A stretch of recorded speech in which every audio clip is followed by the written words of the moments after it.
السلام علیکم ورحمۃ اللہ وبرکاتہ۔ الحمد للہ وکفى وسلام علی عباده الذین اصطفى والتقى والعفاف والغنى، اما بعد فقد قال الله تبارك وتعالى في القرآن المجيد والفرقان الحميد، فأعوذ بالله من الشيطان الرجيم، بسم الله الرحمن الرحيم، إنما المؤمنون إخوة، وقال رسول الله صلى الله عليه وسلم، من سلم المسلمون من لسانه ويده، صدق الله مولانا العظيم، اللهم صل على سيدنا ومولانا محمد وبارك وسلم كما تحب وترضى عدد ما تحب وترضى۔ محترم و مکرم حاضرین، ناظرین، سامعین، بزرگوں، عزیزوں، دوستوں، معزز خواتین، ہماری ماں بہنوں، تصوف کے عنوان سے جو بیانات کا سلسلہ چل رہا ہے اس میں موضوع چل رہا ہے معاشرت کے رہنما اصول، تو اسی موضوع کی اگلی کڑی سماعت فرمائیں۔ حضرت عبداللہ بن مبارک رحمۃ اللہ علیہ کے پڑوس میں ایک یہودی رہتا تھا، اسے مکان بیچنے کی ضرورت پیش آئی۔ ایک آدمی خریدنے کے لیے آیا تو پوچھا کہ آپ کا یہ مکان کتنے کا دیں گے؟ یہودی کہنے لگا 2000 دینار کا ہوگا۔ تو اس آدمی نے کہا کہ جناب، اس جیسا مکان تو یہاں 1000 دینار میں ملتا ہے۔ تو یہودی اس کے جواب میں کہنے لگا کہ واقعی آپ نے بالکل سچ کہا، 1000 دینار تو اس مکان کی قیمت ہے، اور دوسرا 1000 دینار عبداللہ بن مبارک رحمۃ اللہ علیہ کے پڑوس کی قیمت ہے۔ سبحان اللہ، کہ عبداللہ بن مبارک رحمۃ اللہ علیہ جس پڑوس میں رہتے تھے تو ان کی قدردانی دیکھیے، یہودی ہے اس کے باوجود اس کو کتنا اعتماد اور اعتبار ہے حضرت عبداللہ بن مبارک رحمۃ اللہ علیہ پر۔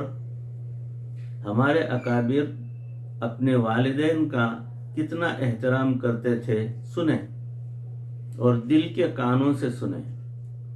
امام اعظم حضرت ابو حنیفہ رحمۃ اللہ علیہ، ان کی والدہ بڑھاپے کی عمر کو پہنچ گئی تھی، اور یہ وہ زمانہ تھا جب امام اعظم حضرت ابو حنیفہ رحمۃ اللہ علیہ اپنے استاد حماد رحمۃ اللہ علیہ کی نشست پر بیٹھ گئے تھے اور حضرت کا فتویٰ چلتا تھا۔ یہ 120 سن ہجری کی بات ہے۔ والدہ صاحبہ کی نظر میں بیٹا بچے کی مانند ہوتا ہے، کتنی ہی عمر ہو جائے تو والدہ نے کبھی کوئی مسئلہ پوچھنا ہوتا تو وہ کہتی، نعمان مجھے فلاں عالم کے پاس لے جاؤ، وہ ذرا بوڑھے ہیں، علم پختہ ہے، میں ان سے مسئلہ پوچھوں گی۔ امام صاحب والدہ کی یہ بات سن کر سواری کا انتظام کرتے، والدہ کو سواری پر بٹھاتے اور سواری کی لگام پکڑ کر چلنا شروع کرتے۔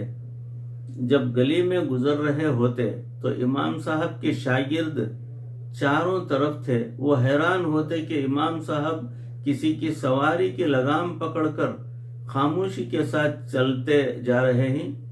امام صاحب اس بزرگ کے پاس لے کر جاتے، دروازہ کھٹکھٹاتے کر کہتے کہ میری والدہ صاحبہ آپ سے ایک مسئلہ پوچھنے کے لیے آئی ہیں۔